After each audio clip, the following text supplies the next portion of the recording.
In this video I will be going over the temperature, precipitation, and snowfall forecast as well as some likely storm tracks for the upper Midwest this upcoming winter. We will start off with the temperature forecast. We are calling for below average temperatures for much of the upper Midwest, with slightly below average temps from Bismarck down to Des Moines and over to Chicago. And then areas like Fargo, Minneapolis, and La Crosse, Wisconsin look like their temperatures will be moderately below average this upcoming winter. Next we have our precipitation forecast. If you are in the Dakotas, Minnesota and northern Wisconsin, expect your precipitation to be around average. If you are farther south in Iowa, Missouri, Illinois and southern Wisconsin, you should expect to see slightly above average precipitation due to an active storm track through the area. Before I get into the snowfall forecast, here is a look at your average snowfall. If you are in the light purple, you average around 12 to 24 inches. This area includes Kansas, Missouri and the southern two-thirds of Illinois.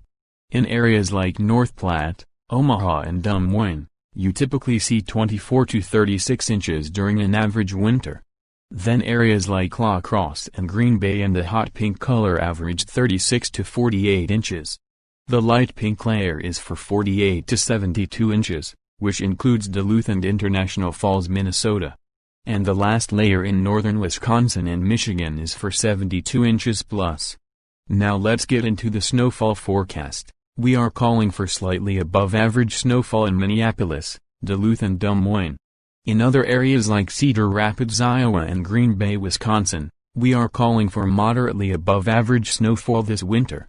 And again, this is compared to your average. It doesn't necessarily mean La Crosse, Wisconsin will see more snow than an area like International Falls where the average snowfall is significantly higher.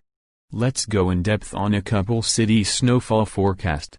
First we have Minneapolis, Minnesota, where they received 51.5 inches during the 2019 to 2020 winter. And on average they see over 54 inches. For this year, we are forecasting slightly above average snowfall, and with that our estimate is around 62.5 inches.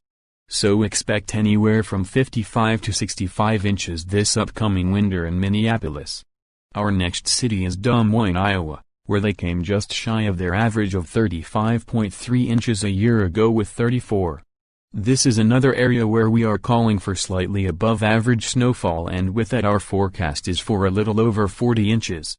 The last city we will look at is La Crosse, Wisconsin, which came 4 inches shy of their yearly average of 43.3 inches a year ago. We are calling for moderately above average snowfall for the city, and our forecast is for somewhere between 50 and 55 inches.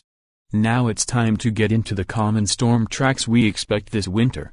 The first one is very common if you live in the upper Midwest, an Alberta clipper. These clipper systems should dive out of Canada quite often, and while they may not drop a lot of snow each time, they will add up over the course of the entire season.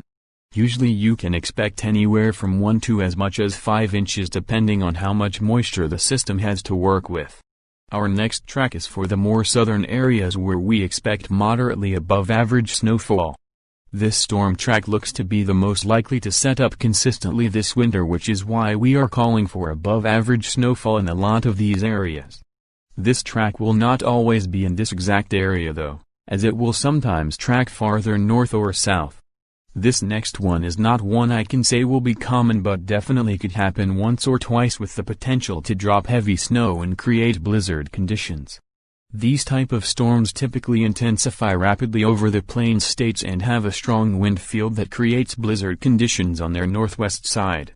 They drop significant amounts of snow on the northwest side of the low that can be anywhere from 1 to possibly 2 feet in the stronger storms.